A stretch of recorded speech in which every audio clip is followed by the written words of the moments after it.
سائلہ، وہ عورت کیسی توکل والی، کیسی صدقہ دینے والی، کتنا اللہ کی راہ میں خرچ کرنے والی تھی کہ وہ لقمہ اس نے منہ سے روکا اور سائل کو دے دیا کہ یہ کھا لے، میں بھوکی ٹھیک ہوں، یہ بیچارہ غریب ہے، دے دیا اس۔ چھوٹی سی بات تھی، ایک لقمہ کیا ہوتا ہے؟ کچھ لوگ یہ کہتے ہیں پیسے ہی ڈھوڑے جیب میں، 5 10 15 روپے 50 روپے 100 روپے کے صدقے سے کیا ہوگا، میں تو خود غریب ہوں۔ سنو، ایک ہی لقمہ تھا نا، دیگ نہیں تھی بریانی کی، ایک لقمہ تھا۔ اور یہ واقعہ سرور کائنات علیہ الصلوۃ والسلام اپنے صحابہ کو سنا رہے ہیں۔ فرمایا وہ لقمہ اس عورت نے روکا اور فقیر کو دے دیا۔ اب اس عورت کے کچھ عرصے بعد بچے کی ولادت ہوئی، بچہ تھوڑا سا بڑا ہوا، باہر ماں کے ساتھ چلنے لگا، گھومنے پھرنے لگا، تو باہر گیا تو ایک بھیڑیا آیا اور بھیڑیا آ کر اس کے بچے کو اس نے منہ سے پکڑا اور بھاگ گیا۔ ماں پیچھے بھاگ رہی، میرا بیٹا میرا بچہ، اور بھیڑیا آگے بھاگ رہا ہے۔ اللہ اکبر، اللہ تبارک و تعالی نے ایک فرشتے کو حکم دیا کہ بھیڑیے کے پیچھے جاؤ، اس کے منہ سے بچہ چھین کر لاؤ اور اس کی ماں کے حوالے کر دو، اور ماں کو کہہ دینا اللہ عز و جل نے تم پر سلام بھیجا ہے اور فرمایا ہے کہ یہ لقمے کے بدلے لقمہ ہے۔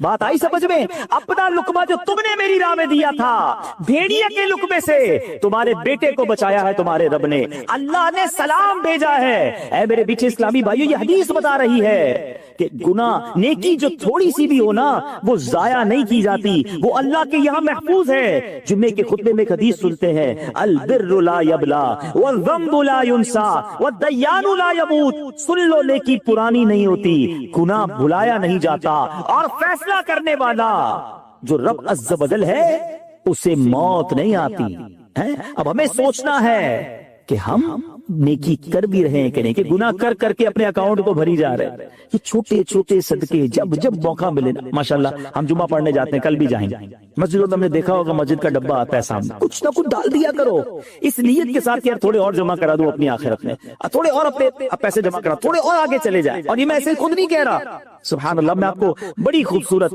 2 3 حدیثیں سناتا ہوں۔ پہلے تو یہ سمجھیے کہ آج کل دنیا میں اور آپ یہ چاہتے ہیں کہ ہمارے جو پیسے ہیں نا سیکیور رہیں۔ آج کل بڑا عجیب معاملہ ہے، اچانک آگ لگ جاتی ہے، کسی کے پیسے چوری ہو جاتے ہیں، لوگ پریشان رہتے ہیں، سیکیورٹی مل جائے، ٹھیک ہے؟ تو میں آپ کو حدیث سنانے جا رہا ہوں۔ نبی پاک علیہ الصلوۃ والسلام فرماتے ہیں، اللہ کے حبیب علیہ الصلوۃ والسلام فرماتے ہیں کہ رب عز و جل فرماتا ہے، یعنی یہ حدیث قدسی ہے، اللہ فرماتا ہے اے ابن آدم، اپنے خزانے میں سے میرے پاس کچھ جمع کر دے، اپنے پیسوں میں سے کچھ پیسے میرے پاس جمع کر دے۔ میں حدیث کا خلاصہ عرض کر رہا ہوں، نہ جلے گا، نہ ڈوبے گا، نہ چوری کیا جائے گا۔ سنو کیسی سیکیورٹی ہے۔ انشورنس آج کل لوگ کراتے ہیں جس میں بعض اوقات حرام انشورنس ہوتی ہے، میں آپ کو سبحان اللہ ایک ایسی گارنٹیڈ مدنی انشورنس بتا رہا ہوں کہ رب فرما رہا ہے، اللہ فرما رہا ہے اپنا مال میرے پاس جمع کرا دے، نہ جلے گا، نہ ڈوبے گا، نہ چوری ہوگا، اور اللہ فرماتا ہے میں اس وقت تجھے پورا بدلہ دوں گا جب تو اس کا زیادہ ضرورت مند ہوگا۔ کون سا وقت ہوگا وہ؟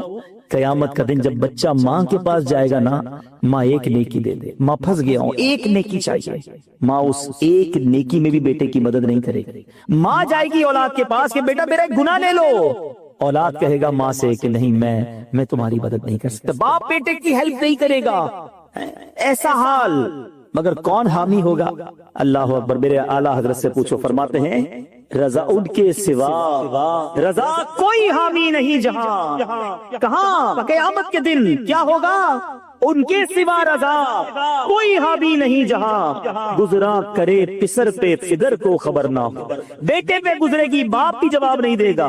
ذرا تصور کریں، امیجن کریں، قیامت کا دن ہوگا، کسی کا نامہ اعمال تولا جا رہا ہو اور ایک نیکی کی وجہ سے وہ پھنس جائے، گناہ ایک زیادہ ہے، پلڑا بالکل ایک نیکی کی وجہ سے نیچے ہے، کتنا یاد آئے گا کہ کاش تھوڑا اور صدقہ کر دیتا، کاش 2 رکعت نفل پڑھ لیتا۔ نفل چھوڑ دیتے ہو نا، نفل ہی ہے نا، درود نہیں پڑھتے، ذکر الہی نہیں کرتے، چھوٹی چھوٹی نیکی سمجھ کر چھوڑتے ہو۔ اگر یہ چھوڑتے وقت خیال آئے نا کہ کہیں ایسا نہ ہو کہ وہی ایک نیکی کم پڑ گئی اور میں اللہ نہ کرے جہنم میں نہ ڈال دیا جاؤ۔ فَأَمَّا مَن ثَقُلَتْ مَوَازِينُهُ، جس کی تولے بھاری ہو گئی، قرآن کہتا ہے فَهُوَ فِي عِيشَةٍ رَاضِيَةٍ، وہ من مانتے چین میں، عیش میں ہوگا، اور جس کی تولے ہلکی پڑ گئی وَأَمَّا مَن خَفَّتْ مَوَازِينُهُ فَأُمُّهُ هَاوِيَةٌ وَمَا أَدْرَاكَ مَا هِيَ،